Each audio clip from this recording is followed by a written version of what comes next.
Handheld fans have wanted Super Mario Maker on the go for a very long time. When the original came out on the Wii U, I remember 3DS fans trying to petition for a level player for the 3DS even if they couldn't get the full game. But then they got the full game, or at least what we thought was. The 3DS port of Mario Maker had a really good campaign mode and a course creator, but none of the online features like course sharing that a lot of people thought was the whole point of Mario Maker on the Wii U. But we finally have the full Mario Maker experience on the go with the Nintendo Switch and the original game's sequel. Here is my review of Super Mario Maker 2 for the Nintendo Switch. Mario Maker 2 story mode follows Mario and the Toads led by Chief Toadette as they finish up a new castle for the Mushroom Kingdom, only to have a dog jump on what is called a reset rocket, making the entire castle all the way down to its foundation crumble and disappear. In the chaos of the moment, Mario is then sent on a lot of jobs to collect coins so they can fund rebuilding the castle before Princess Peach gets back. Now, I wouldn't call this the best story mode I've ever seen. It's just kind of there to tell you what you're doing in story mode. Not to wrap you up in a cool story with a bunch of lore, just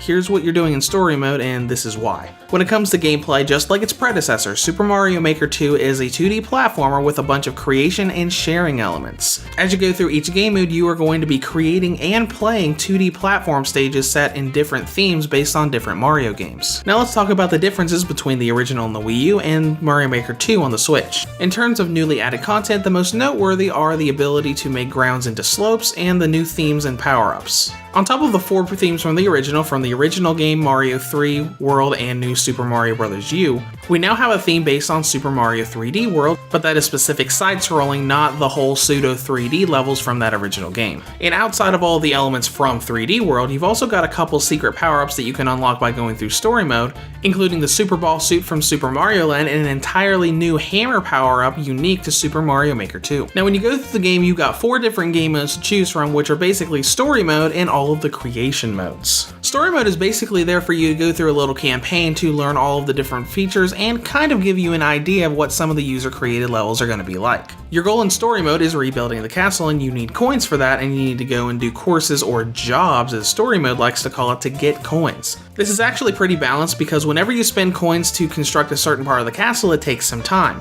So you can talk to NPCs and do jobs, go through courses to be able to keep all of the coins that you get in that course, as well as a completion reward. And this is balanced because until the very end of the game, you're probably going to have plenty of coins for the next project by the time your previous one's finished. And like I said earlier, playing story mode is also how you unlock those 2 secret power-ups in Mario Maker 2, the Super Ball suit and the Super Hammer suit. But that's just to get you started. The real charm and meat of the game is the course maker and the course world, where you can play other user-created levels. When you go into the course maker, you're going to be in a preloaded level by the game, but you can reset it if you want to start from scratch. And your UI is filled with all the kinds of different stuff that you can edit and add to your stage, from blocks, power-ups, enemies, and even music. From there, you can just select what you want to put in the stage, drag it onto it, and put it wherever you want. It's also pretty convenient because not every single item is around on your screen, otherwise you wouldn't have enough room on the Switch's screen or on a TV for the actual stage. Everything is grouped into categories, so you can go up to the block category and take a look at all of the different blocks that you can put in. So if you've got something specific you want to put in the stage, you don't have to have all of those specific things on the UI all at the same time. But what I really love about Mario Maker, especially when you're editing courses, is how seamlessly you can switch between the different themes. You can make a level in the Super Mario Bros. 1 theme and then switch over to New Super Mario Bros. U, and everything will just transition and you'll see the exact same stage you made, but in the new theme. So if you wanted to create stage 1-1 from the original Mario Bros. And see how it would look in Mario 3, World, or New Super Mario Bros. U, you can. All you have to do is make it and then go over to that theme menu and it'll automatically swap over to whatever theme you choose. But it also creates something I don't like regarding the new theme. Super Mario 3D World courses are completely separate from the other 4 themes. If you try to change from one of the themes to Super Mario 3D World in Course Maker, it will tell you that it's going to completely reset and delete everything in your course, and you have to start from scratch. To me, this kind of disrupts the seamless feel of the Course Maker. I love making a course or replicating a pre-existing course from one of the Mario games and seeing different versions of it, but I can't do that if I want to see it in Super Mario 3D World. I have to make it with only that theme, and if I've got a stage in another theme, I have to completely recreate the stage, doing all of that work all over again. And finally, let's talk about Course World and Course Mod. Course World is basically the online mode where you can download and play user-made courses from around the world, or play with other people in online multiplayer, be it co-op or versus. And even finding and playing user-made levels has a few options. You can go in and search for courses yourself by putting in the ID or searching for them, Or you can go in endless challenge mode where you just pick a difficulty and you go into a survival mode sort of thing, where the game has you going through a gauntlet of random user created levels until you run out of lives.